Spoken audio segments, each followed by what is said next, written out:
stared numbly at Colin's mud-caked boot. The only piece of him the search and rescue team found. A chilling prelude to the 2 weeks I spent mourning his presumed death. Bishop, our dog, mirrored my despair, his growls at the tree line, and frantic, pacing a premonition of the horror to come. Then Colin reappeared, gaunt and caked in mud, standing at the forest's edge with an unsettling, unwavering smile. His silence, his freezing touch, and Bishop's violent rejection were all ignored in my desperate relief. I didn't call the police. I couldn't bear to lose him again. A decision born of pain and a twisted hope for miracles.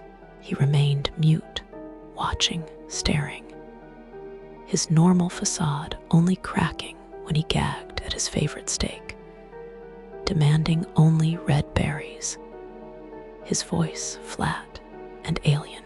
That night, I woke to find him squatting unnaturally at the foot of our bed, spine arched like a spider, his hands pressed into the mattress. A chilling sight that sent me spiraling into research on folklore and doppelgangers, desperate for an explanation for the sudden silence of birds and the flickering lights. The truth, however, lay hidden in his backpack.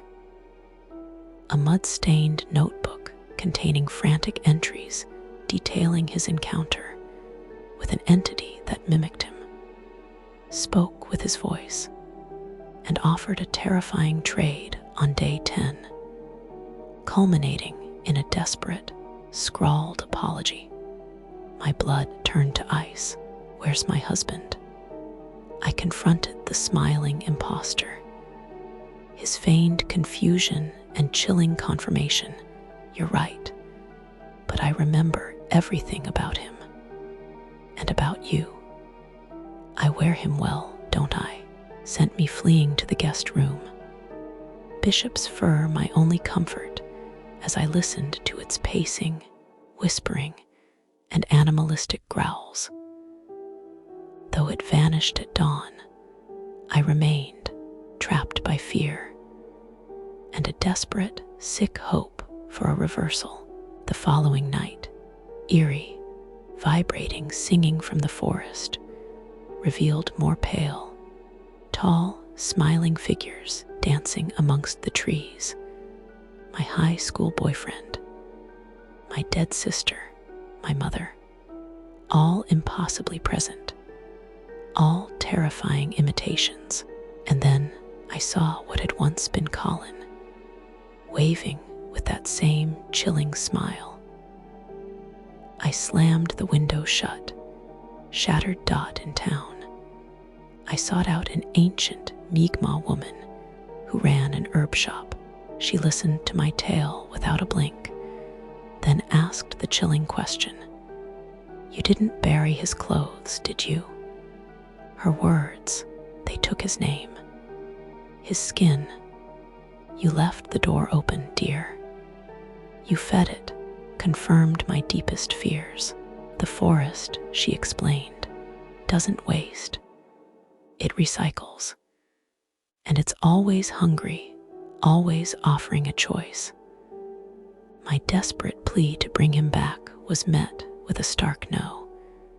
But you can starve it. That night, I set a trap, a reverse bait, leaving the door open with candles, salt, meat, and his favorite song playing, a trail leading to our bedroom. It mocked my attempt, squatting at the edge of the bed, asking for forgiveness as he moved closer, murmuring about my skin's scent, and reaching out with those pale, stretching fingers. I waited. Then, with an iron rod hidden beneath the sheets, I struck, driving it through his shoulder. His scream, an unholy, animalistic sound, ripped from a face that split open like a mask, fueled my flight.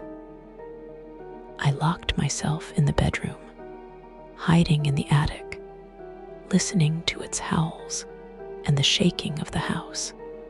Until silence fell, he remains. Some nights, I hear him outside the attic door. Others, he dances with the others in the forest. Their pale, smiling faces a constant reminder. Even Bishop watches, trembling. Colin's body decomposes, but he remains thin, pale, smiling, remembering everything. His whispers through the vents, "Don't you love me anymore?" echo my waking nightmare. I sleep during the day, eat little. Bishop my constant shadow. The forest encroaches, its vines and moss a tangible threat, urging me to open the door.